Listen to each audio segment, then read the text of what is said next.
22শে শ্রাবণ কবিগুরুর মৃত্যুবার্ষিকীতে বঙ্গজুড়ে চলছে স্মরণ। কবিগুরুকে স্মরণে চারিদিকেই দেখা যাচ্ছে শ্রদ্ধাঞ্জলি জানাতে। তেমনি আজ শ্রদ্ধাঞ্জলি জানাতে পৌঁছালেন মেয়র ফিরহাদ হাকিম। তিনি কবিগুরুকে শ্রদ্ধাঞ্জলি জানাতে নিমতলা ঘাটে এসে উপস্থিত হন। সঙ্গে উপস্থিত থাকতে দেখা যায় দেবাশিস কুমারকেও।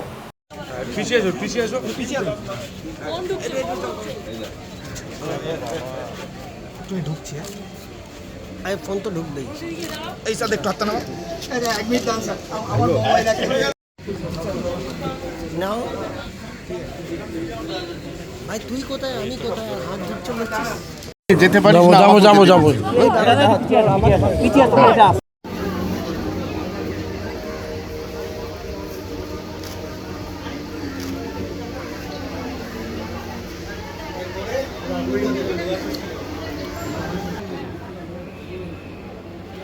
खुद के समाधि में खड़ा है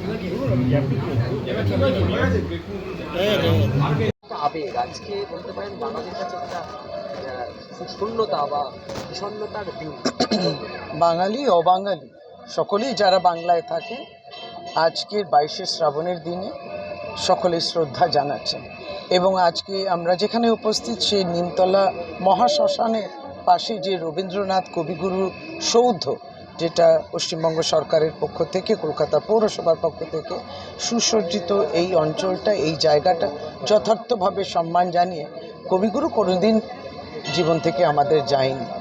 এই আবেগ নিয়ে আজকে আমরা শ্রদ্ধা জানাই এবং আপনারাও প্রত্যেকে সমবেত হয়েছেন। আজকে বিভিন্নভাবে একটা গাম্ভীর্য থাকে নিশ্চয়, তবে কবিগুরু রবীন্দ্রনাথ ঠাকুর এই দেশ এবং প্রতিবেশী আমাদের দেশ সকলেরই জাতীয় সঙ্গীত সহ আজকে কবিগুরুর অনেকগুলোই ভাবনা চিন্তা আমাদের চলে আসে। প্রতিবেশী দেশ বাংলাদেশে দেখা যাচ্ছে রবীন্দ্রনাথ ঠাকুরের মূর্তি ভাঙা, এটা না, দেখুন আলাদা আমরা কিছু এটা নিয়ে বক্তব্য রাখবো না। আমাদের রাজ্যের মাননীয় মুখ্যমন্ত্রী বলেছেন, সকলকে তিনি অ্যাপিল করেছেন প্রত্যেকে সংযত থাকুক, শান্তি ফিরে আসুন। দিদি, এই প্রসঙ্গে একটা রাজনৈতিক প্রতিক্রিয়া, সেটা তৃণমূলের তরফেও শীর্ষ নেতৃত্ব একেবারে স্পষ্ট করে দিয়েছে কেউ যাতে কোনো রকম মন্তব্য সেইভাবে না করে।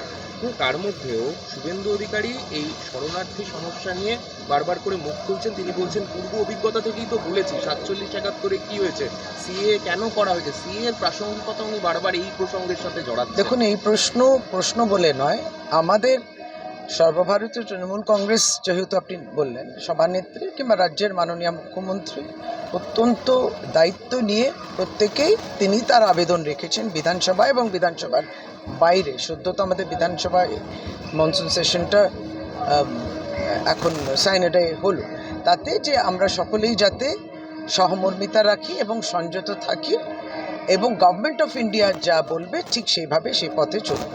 এর বাইরে আর কিছু বলার নেই আলাদা। দাদা একটু হাসবো, নাম না বললে হয় না। কবিতার কালী আছে তো অমিত করে দিয়ে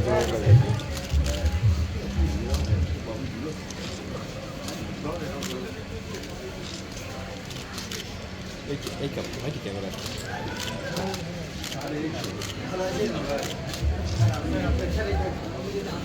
আমাদের আবেগ, আমাদের জীবন, আমাদের জন্ম থেকে মৃত্যু সবটাই রবীন্দ্রনাথ।